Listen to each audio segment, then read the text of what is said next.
Esta es la entrevista de Fausto Yepes, hoy con... A esta hora el contacto es con el economista Pablo Arosemena, ministro de Economía y Finanzas, para hablar sobre estos temas de interés nacional, la eliminación del subsidio a los camaroneros. Este es el primer tema que abordaremos con el señor ministro economista Arosemena. Gracias por estar con nosotros. Bienvenido. Buenas tardes, Fausto. Gracias por la invitación. Un saludo muy cordial para ti, para María del Carmen, para toda la cabina de FM Mundo y sobre todo todos sus seguidores y radioescuchas. Como mencionas, el presidente de la República el día de hoy emitió un decreto donde claramente avanzamos hacia una focalización del subsidio a los combustibles para el sector industrial camaronero. Salvo las camaroneras de hasta 30 hectáreas productivas que van a mantener el subsidio, pero de 30 hectáreas hacia arriba se elimina el subsidio. Y lo que el presidente busca con esta medida es reducir el subsidio al sector industrial al mismo tiempo que se aumenta la inversión social. Los recursos que se liberarían serían alrededor de 160 millones de dólares por concepto de la eliminación del subsidio, y esos recursos se destinarían al sector social, es decir, a salud, educación, vivienda y bienestar social. Ahora, han surgido algunos cuestionamientos. Bueno, siempre a cualquier medida que se adopte desde un gobierno generan reacciones, y hay un sector de los camaroneros que reclaman el hecho de, pese a ser un producto de exportación, el principal producto de exportación no petrolera en el país, que significa también una buena cantidad de divisas para nuestro país, es una suerte de castigo para este sector. ¿Ustedes lo ven así? Es transparencia, es eficiencia y es solidaridad. Transparencia porque Ecuador tiene que conocer cómo se manejan los recursos de todos los ecuatorianos. Es eficiencia porque en el momento que no tienes un subsidio al sector industrial pudiente, para el sector industrial pequeño de 30 hectáreas se lo mantiene, pero para todo el sector industrial pudiente, eso te genera incentivos para mayor eficiencia.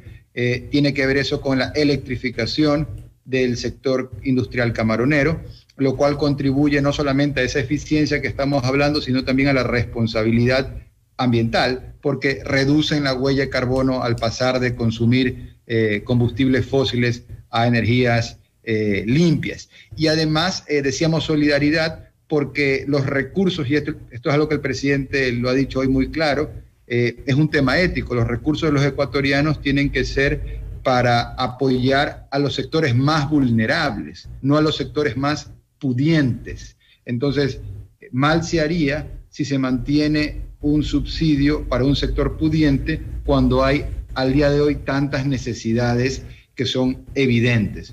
Entonces, la visión es muy clara: seguir con una estrategia de orden fiscal y enfoque social. La liberalización o eliminación del subsidio al sector industrial camaronero va en beneficio de poner esos recursos al servicio del frente social. Recordemos que en el Ecuador hay necesidades muy importantes a nivel de recursos para la educación, la salud y el sistema de bienestar social. Entonces, se mantiene la focalización, se mantiene un subsidio para los pequeños camaroneros hasta 30 hectáreas y de ahí en adelante se elimina el subsidio. Estamos de acuerdo en el tema, bueno, y de acuerdo al decreto 614, se establece hasta las 30 hectáreas mantener el subsidio. No obstante, según la Cámara Nacional de Acuacultura, la eliminación del subsidio impactaría en alrededor del 82% de las hectáreas que se dedican al sector camaronero. Esto ya es un porcentaje mayor. Claro, que son propiedad de los grandes industriales de ese sector de este país. Por eso el presidente dice esto es un tema ético, y éticamente darle un subsidio a un sector pudiente no es correcto. Los subsidios no son para los ricos. Los subsidios, cuando son necesarios, deben ser para los pobres, para los sectores más vulnerables. Esa es la visión que el presidente le ha planteado, y él está cumpliendo con esa visión con este decreto. Una de las consecuencias... Sí, una de las consecuencias podría ser también el incremento de los costos de producción para el sector. ¿Qué otro efecto podría sentirse ya en la economía de quienes estarían asumiendo esta parte? Estamos hablando de un sector que es el que más ha crecido en los últimos años, el principal sector de crecimiento económico, cuyas ventas superan los 7.000 millones de dólares.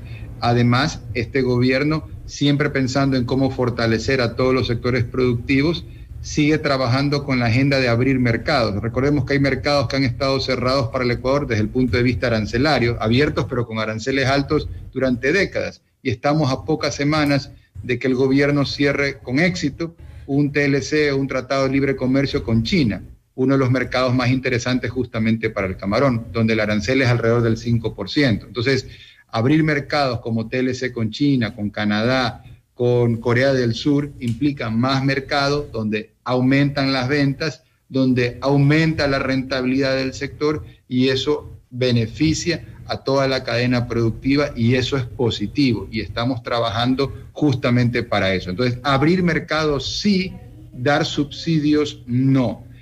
Los subsidios se mantienen única y específicamente para los sectores más vulnerables. En el sector industrial camaronero, hasta 30 hectáreas, y luego para el frente social, para ser destinados a salud, educación y bienestar social. Y eso tiene obviamente el malestar de quien ha estado acostumbrado a recibirlo, pero también tiene la comprensión y el bienestar de toda la inmensa gran mayoría de ciudadanos y de todo el sector productivo ecuatoriano que no recibe ese subsidio y que cuestiona que se haya escogido en el pasado a un solo sector, y ahora pues está un poco logrando tener transparencia, eficiencia y una verdadera solidaridad, donde el subsidio sea para el sector más vulnerable y no para el sector más pudiente.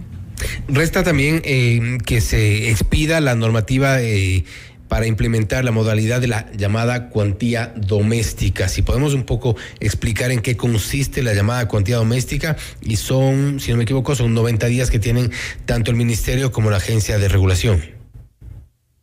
Claro, eso ya cae en la cancha de Petroecuador, pero justamente tiene que ver con definir esas cuantías domésticas que permitan que se mantenga el nivel de subsidio para sector camaronero que tiene camaroneras de hasta 30 hectáreas. Entonces, eso es la visión del presidente, proteger a quien necesita tener ese apoyo, y eventualmente, digamos, la economía se robustece y luego ya la gente no necesita ese apoyo. Pero en este punto del camino se está manteniendo ese enfoque en lo social, específicamente hasta 30 hectáreas.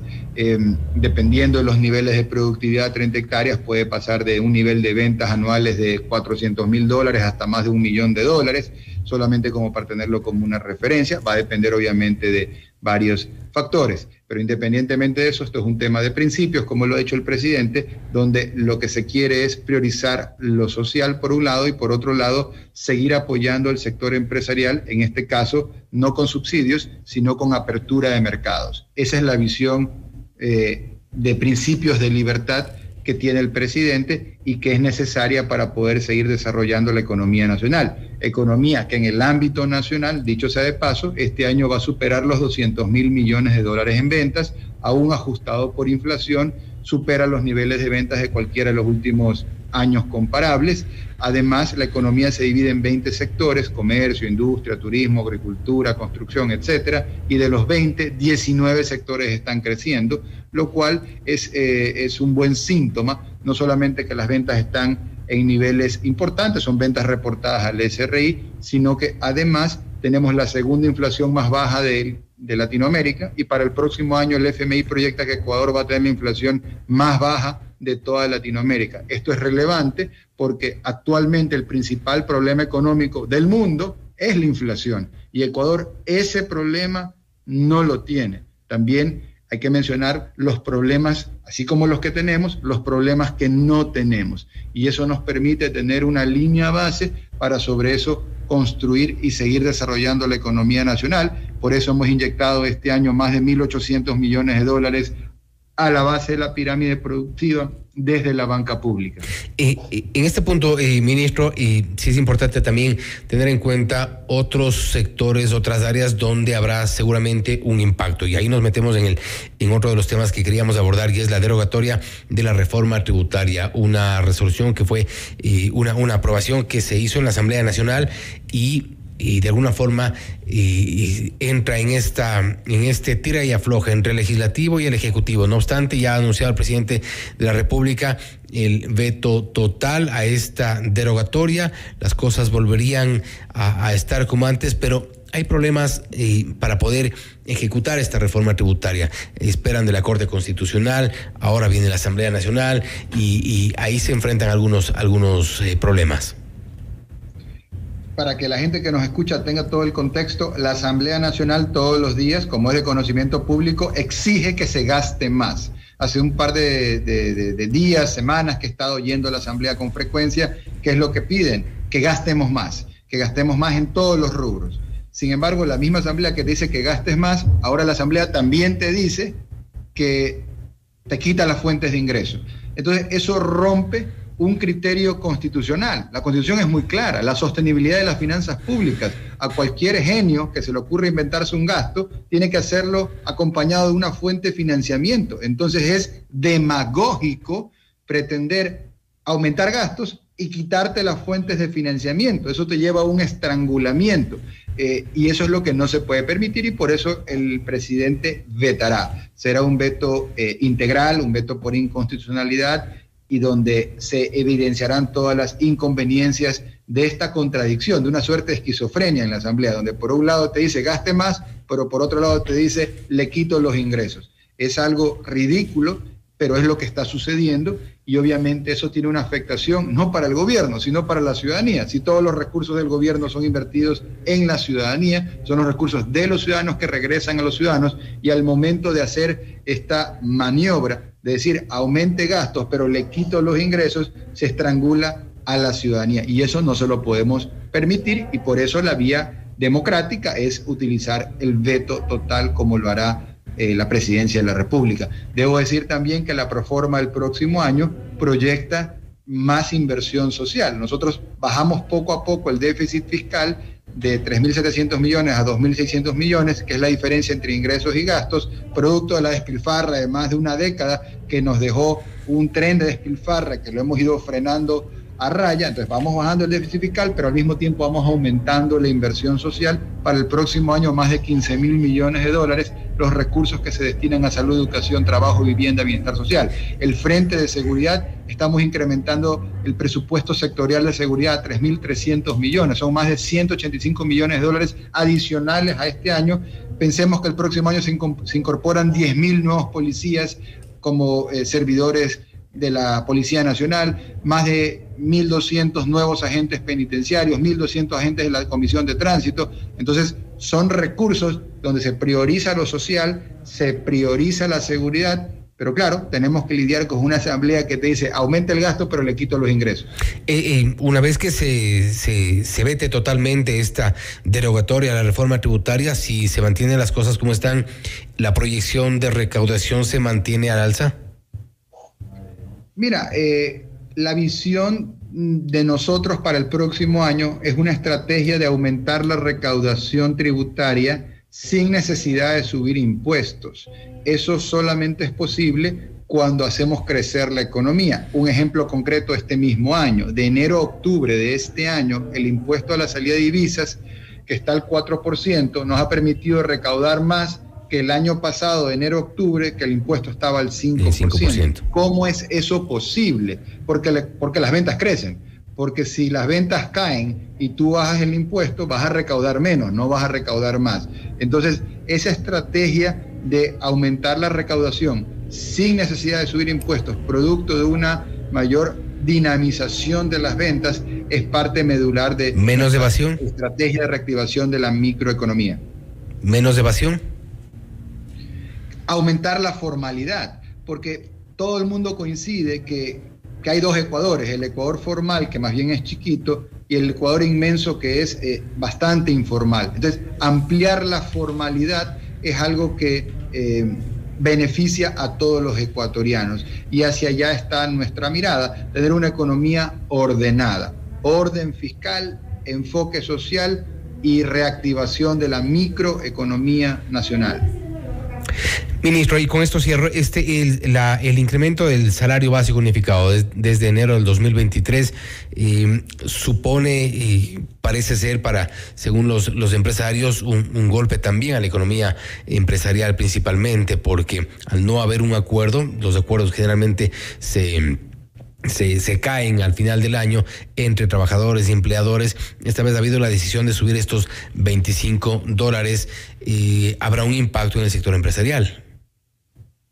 Es una promesa de campaña del presidente de la República, él está cumpliendo su promesa. El sector empresarial siempre pide algo por encima de todo, reglas claras. ¿Y qué significa reglas claras? La previsibilidad de la norma, es decir, que tú sepas con anticipación qué va a pasar, que no te enteres sábado a sábado como era antes, que te enterabas de cada cosa. Y esto es una promesa de campaña, es absolutamente previsible, no tiene nada de nuevo. El presidente dijo en campaña que iba a tener una senda de crecimiento en el salario y está cumpliendo con su oferta de campaña de manera previsible, conforme a reglas claras que todo el mundo las puede anticipar.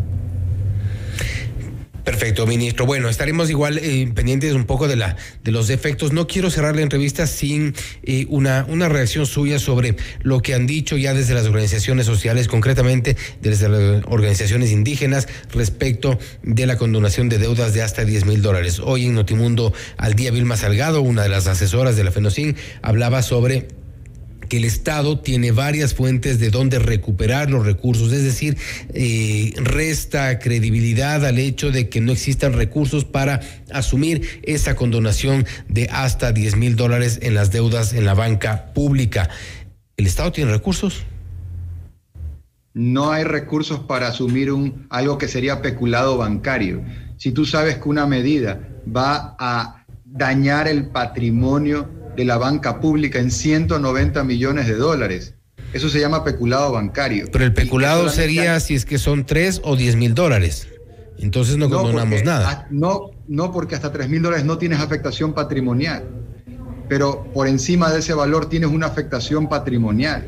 Entonces, esa es la gran diferencia y por eso no puede suceder. Y recordemos que Banecuador es un banco público, es decir, del público, es decir, de los ecuatorianos, pero es más, Banecuador tiene 2 millones de clientes. Banecuador capta recursos del público. Entonces no se pueden usar recursos del público, es decir, de depositantes, individuos privados, para una estrategia política. Eso no puede suceder y eso no va a suceder. Ahora, lo que sí estamos haciendo y ha sido muy bien recibido, no por quien está, digamos, en una dirigencia política, sino por quien está en una necesidad económica. Lo que ha sido muy bien recibido es la reprogramación de pagos o el alivio financiero, no hasta $5,000 o $10,000, hasta $20,000 hacemos la reprogramación de pagos. ¿Eso qué significa? Se quita la coactiva, se aumenta el periodo de pago, se da periodo de gracia y lo más importante, se logra que el emprendedor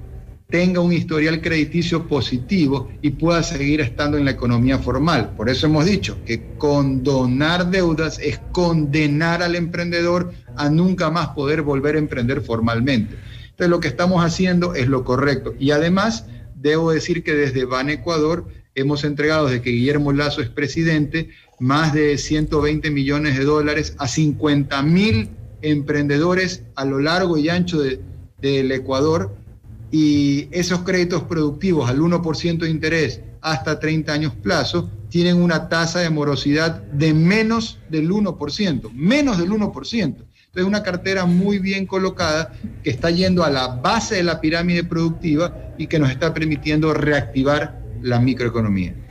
Ministro, gracias por haber estado con nosotros. A las órdenes, un abrazo. Gracias, ha sido el economista Pablo Arosemena, ministro de Economía y Finanzas, hablando sobre varios temas de interés nacional. Hemos abordado la eliminación del subsidio al sector camaronero en camaroneras de hasta 30 hectáreas, también de la derogatoria de la reforma tributaria, el alza de salarios y también la condonación de deudas de hasta $10,000. En ese caso ha dicho que eso no va a suceder. Esto es Notimundo Estelar, siempre bien informados.